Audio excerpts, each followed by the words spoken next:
A reading from the book of Revelation. God's temple in heaven was opened, and the Ark of the Covenant could be seen in the temple. A great sign appeared in the sky, a woman clothed with the sun, with the moon under her feet, and on her head a crown of 12 stars. She was with child and wailed aloud in pain as she labored to give birth.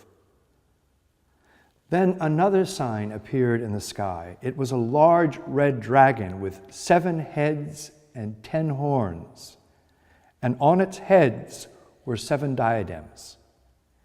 Its tail swept away a third of the stars in the sky and hurled them down to the earth. Then the dragon stood before the woman about to give birth to devour her child when she gave birth. She gave birth to a child, a male child, destined to rule all the nations with the iron rod. Her child was caught up by God and his throne. The woman herself fled into the desert, where she had a place prepared by God. The word of the Lord. Thanks be to God.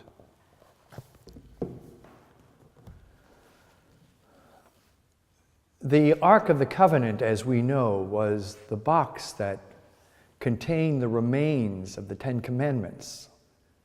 It's the whole reason why the Jewish people, the Israelites, built a temple so that they could house this Ark of the Covenant. It was the object that was placed in the Holy of Holies, the very heart of the temple, and it bore God's presence and power. When Israel lost the ark, which happened on several occasions, Israel always lost its way. And when the ark was completely lost in the battle of the Babylonian invasion, it broke Israel's heart.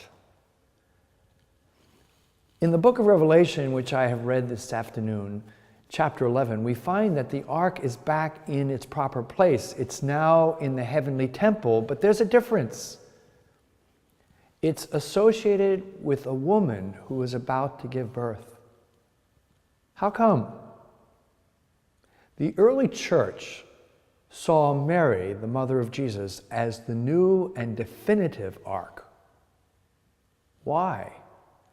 Because she carried within her in the most vivid way not just the remnants of the 10 Commandments, she carried within her the very personal presence of God. Now, notice something too. The new ark, Mary, is like the old ark associated with battle.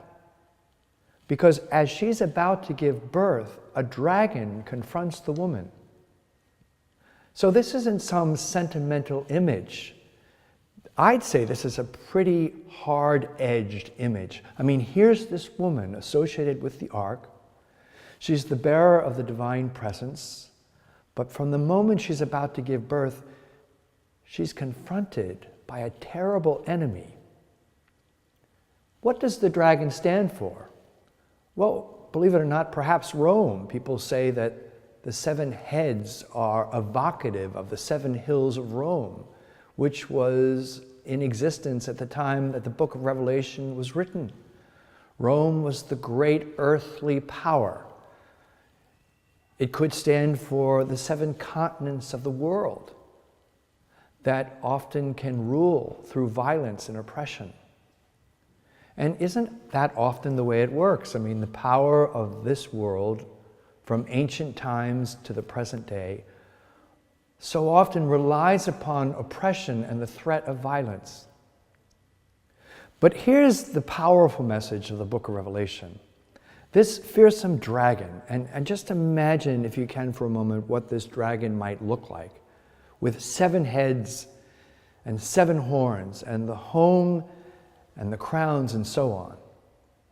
And imagine now, if you're the father of a child and your wife's about to give birth, and right outside the maternity room in the hospital is this terrible beast.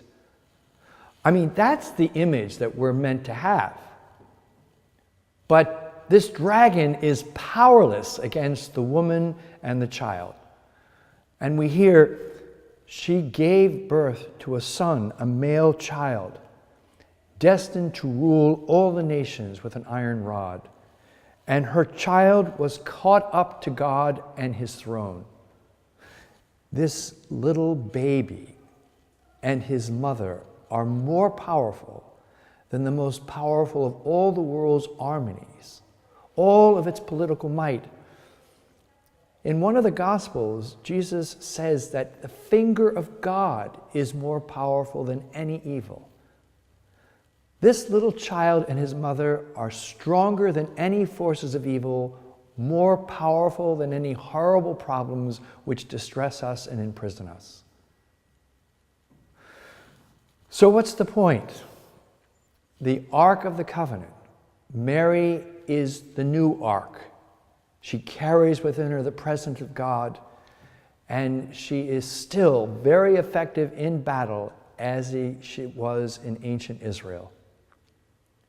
Now, with all this in mind, all these powerful images and associations, we turn to the gospel, which takes us not to a heavenly court and its cosmic struggle, but it now brings us to Calvary with Mary standing beneath the cross. And even though we know that Mary grieved deeply the death of her son, she stood under that cross in hope.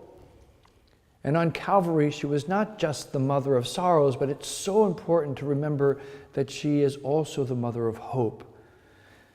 St. Paul, in his letter to the Romans, tells us that Abraham, in hope, believed against hope. In hope, believed against hope. That's an interesting phrase. And we can say the same about Mary beneath the cross. In hope, she believed against hope. Now, do you know what to hope against hope means? It means that without having any reason whatsoever for hoping, in a situation that is, humanly speaking, entirely hopeless, one never ceases to hope. One believes more in God than the evidence of facts. It means constantly acknowledging that God is faithful and trusting that no matter what, God is always there for us. It means that even when in vain we have done everything we can to change a difficult situation, we still have something greater to do that will keep us occupied and prevent us from falling into despair. And that is to patiently endure to the end. And this was the great thing that Mary did as she hoped beneath the cross, and she's ready to help us to do the same.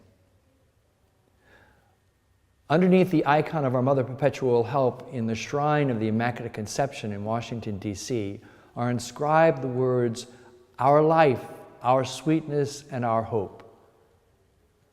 I believe that the icon of our Mother Perpetual Help is the sign of hope that helps us to experience the living presence of God.